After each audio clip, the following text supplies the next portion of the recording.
দিলেন, এটা হলো তার এনআইডির হারানো এনআইডির কপি। আপনার আপনি মনে হয় ভিডিওটা দেখেছেন, ও অরিজিনাল সে যে ওয়েবসাইট ডেভেলপ করেছে সে পিডিএফ কপি। প্রত্যেকটা আপনার যে এনআইডিটা আছে সেই এনআইডি একটা পিডিএফ কপি নির্বাচন কমিশন সার্ভারে সুরক্ষিত আছে। নাম্বারটা হইলেই সেই জামালের মাধ্যমে সে সেই পিডিএফ কপিটা পাবে। পিডিএফ কপিটা তার ওয়েবসাইটে আপলোড করলেই অটোমেটিক আপনার একটা এনআইডি কপি বের হয়ে আসবে এবং সে ডাউনলোড করলে সেটা প্রিন্ট দিয়ে একদম এনআইডি কপি হিসেবে ব্যবহার করতে পারে। ভুল সংশোধন করে দেয় ওই যে তাদের যে সহযোগী আছে তাদের মাধ্যমে সে ভুল করেই নতুন করে প্রিন্ট দিয়ে দেয়। ফেকও জেনারেট করতো, পাশাপাশি আপনার ভুল সংশোধন করে দিত, পাশাপাশি সে হারানো নতুন এনআইডি প্রিন্ট করে সরবরাহ করত এবং ফেক এনআইডিও সে প্রস্তুত করত। দুইটা সিস্টেমই এখানে সে দেখা করা যায় নাই, বাট তার দীর্ঘদিন যাবৎ সেই কাজটি করতেছিল এবং আমরা দেখতে পেরেছি তার ফোনের বা তার এই যে ওয়েবসাইটগুলোর সাবস্ক্রাইবার 60,000-এরও অধিক, 60,000-এরও অধিক। জন্ম নিবন্ধন সবকিছু মিলে একই রকম।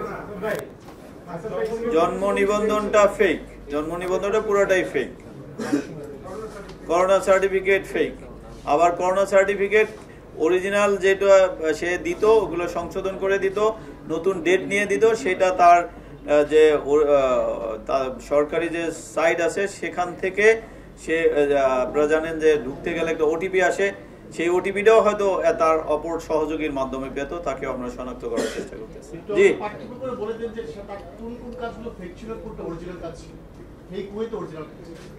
ফেক যে যেভাবে রিকোয়েস্ট আসতো, যেই রিকোয়েস্ট আসতো, আমি তো বলেছি আপনি এনআইডিটা হারানো গিয়েছে, সেটা আপনার চাহিদা অনুযায়ী সে সরবরাহ করতো। আপনার ফেক লাগবে না অরিজিনাল লাগবে, হোয়াটসঅ্যাপ গ্রুপ আছে তার, সেই গ্রুপে তার রিকোয়েস্ট আসতো উইথ ফি সহ রিকোয়েস্ট আসতো। আপনার যদি ফেক এনআইডি দরকার সে ফেক এনআইডি জেনারেট করে পাঠাতো।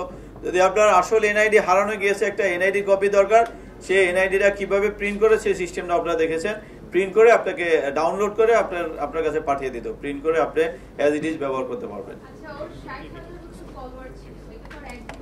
না একদিনে না, সে দীর্ঘদিন যাবত কাজ করতেছে এই কাজগুলো, অনেক দিন।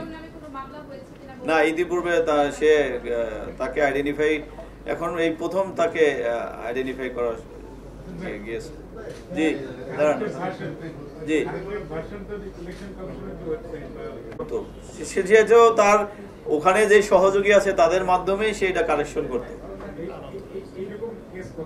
সেগুলো আমরা যাতে আইডেন্টিফাই করার চেষ্টা করতেছি, তার কোন কেস কতগুলো।